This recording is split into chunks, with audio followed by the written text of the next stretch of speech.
Hello friends, आज मैं आप लोगों के लिए यूपी बोर्ड क्लास 10th की हिंदी विषय का हिंदी पदखंड जो है जिसको काव्य बोलते हैं उसी से चैप्टर सेकंड तुलसीदास जी का जो चैप्टर है वो लेकर के आई हूँ। और तुलसीदास जी के चैप्टर में धनुष भंग शीर्षक से आपका ये दोहा अवतरित है, जिसको मैं आपको बताऊंगी। उसमें आपको संदर्भ बताऊंगी, उसके बाद में आपको प्रसंग बताऊंगी और व्याख्या और काव्यगत सौंदर्य बताऊंगी, जिससे कि आपको पूरी चीज़ डिटेल में मालूम हो जाए। ठीक है, तो फ्रेंड्स ऐसा है कि पहला जो दोहा है वो इनका है। उदित उदय गिरि मंच पर रघुवर लाल पतंग, बिकसे संत सरोज सब हर्षे लोचन भ्रंग। ये आपका तुलसीदास जी का पहला दोहा है। ठीक है, तो इसमें जो है आपका पहले संदर्भ जो लिखा जाएगा वो लिखा जाएगा, प्रस्तुत काव्य पंक्तियाँ हमारी पाठ्य पुस्तक हिंदी के काव्य खंड के धनुष भंग कविता शीर्षक से अवतरित है।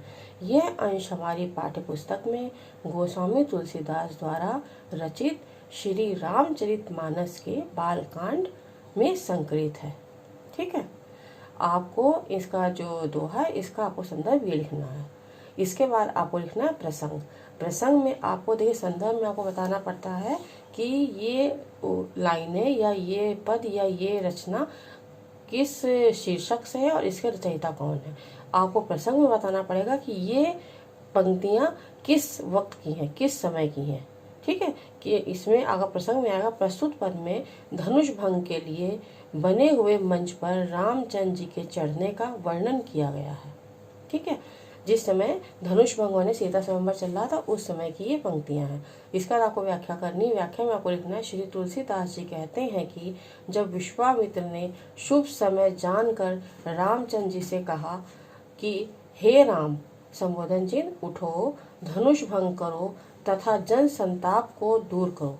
ये इन्वर्ट कॉमा में आपको लिखना है, जो विश्वामित्र जी ने रामचंद्र जी से कहा था। ठीक है, तब गुरु के वचन को सुनकर, विश्वामित्र जो थे वो रामचंद्र जी के गुरु थे, तब गुरु के वचन को सुनकर श्री राम ने गुरु को प्रणाम कर मंच की ओर गमन किया। गमन मतलब मंच की तरफ चले, मंच की तरफ बढ़े, गमन किया। गमन माने चलना। उद्याचल रूपी मंच पर बाल सूर्य रूपी रामचंद्र जी के उदित होने की संत जन रूपी कमल खिल उठे।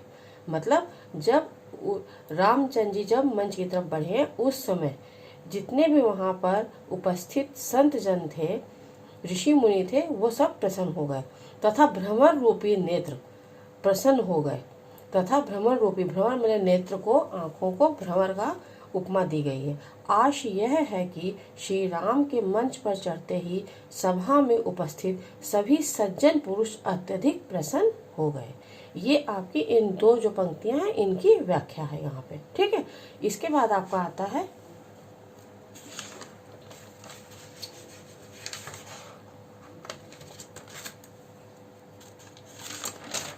काव्य सौंदर्य। काव्य सौंदर्य जो आपका आएगा वो आएगा, भाषा अवधि है, शैली प्रबंध और चित्रात्मक है, रस अद्भुत है, छंद दोहा है, अलंकार उपमा रूपक और अनुप्रास है, गुण माधुर्य है।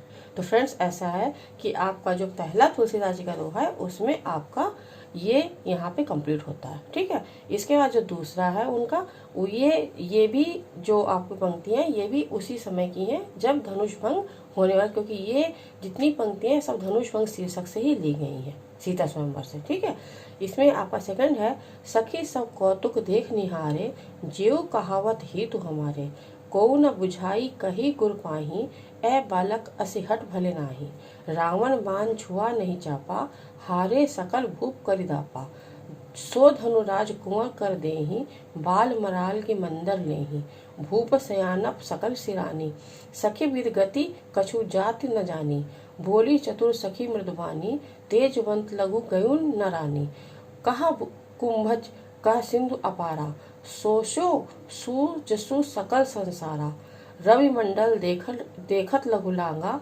उदय तासु त्रिभुवन तम भागा।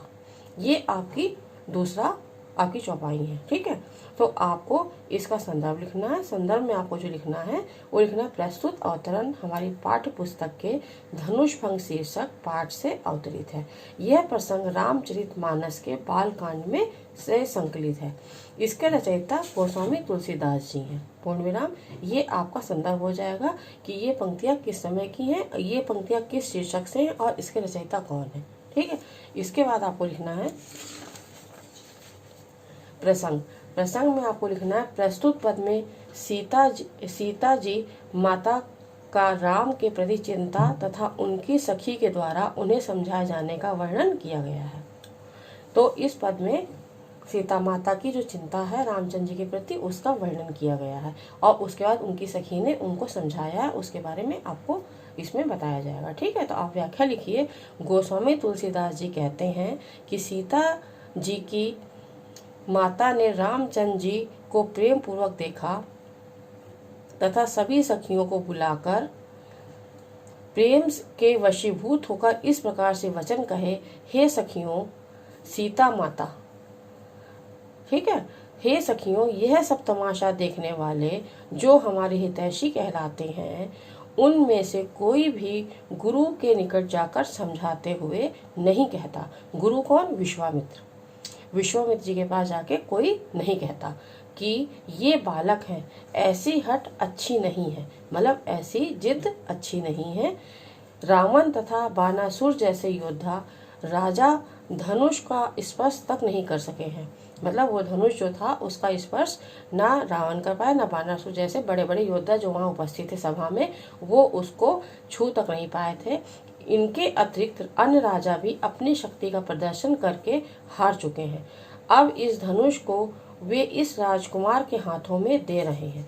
बच्चे क्या मद्राचल को उठाने में समर्थ हो सकते हैं? यहाँ पे क्वेश्चन मार्क आएगा। ठीक है, राजा की चतुराई समाप्त हो गई है। हे सखी ब्रह्मा का विधान कुछ जाना नहीं जा सकता है। यह सुनकर एक चतुर सखी मधुर वाणी में बोली, हे रानी इन तेजस्वियों को छोटा नहीं कहना चाहिए। इन्हें छोटा नहीं समझे क्योंकि कहाँ अगस्त्य मुनि और कहाँ अपार समुद्र जिसे उन्होंने सोख लिया, जिसके कारण संपूर्ण संसार में उनका सुयश फैल गया है। देखिए सूर्य मंडल भी देखने में छोटा ही प्रतीत होता है, लेकिन उसके उदित होने पर तीनों लोगों का तिमिर का मतलब अंधकार होता है, मिट जाता है। ये आपका उन पंक्तियों की व्याख्या है। इसको भावार्थ भी बोलते हैं। अगर भावार्थ आता है तो आपको भावार्थ भी लिखना और व्याख्या बोला जाए तो व्याख्या भी आपको लिखना है। ठीक है, इसके बाद आता है काव्य सौंदर्य। काव्य सौंदर्य में आपको लिखना है भाषा है अवधि, शैली है प्रबंध और विवेचनात्मक, रस है वात्सल्य, छंद है चौपाई, अलंकार है रूपक अनुप्रास और दृष्टांत, गुण है प्रसाद। ये आपका इन पंक्तियों की पूरी यहाँ पे व्याख्या और आपका काव्य सौंदर्य और प्रसंग है, क्योंकि ये तुलसीदास जी ने रामचंद्र जी के पूरा वर्णन बहुत सुंदर किया और इसको अगर आप पढ़ेंगे तो आपको बहुत ही अच्छा लगेगा। और फ्रेंड्स ऐसा है कि अगले वीडियो में मैं इसी संबंधित और लेकर के आऊँगी वीडियो, जिससे कि आपको इस चैप्टर के बारे में पूरी डिटेल में जानकारी मिले। और फ्रेंड्स जो भी मेरे चैनल पर नए हैं वो मेरे इस चैनल को सब्सक्राइब करिए और बेल आइकन दबाना ना भूलिए, जिससे कि आप तक मेरा नया वीडियो सबसे पहले पहुंचे। और फ्रेंड्स काव्य बहुत ही सुंदर है, आप इसको एक बार पढ़िए और सुनिए तो आपको बहुत अच्छा लगेगा। और फ्रेंड्स मेरे इस वीडियो को लाइक करिए, शेयर करिए, थैंक्स, क्योंकि इसमें रस छंद और अलंकार मिश्रित है, इसलिए काव्य को बहुत ही सुंदर तरीके से पढ़ा जाता है और इसको समझा जाता है। ठीक है, तो फ्रेंड्स इस वीडियो को लाइक करिए, शेयर करिए, थैंक्स।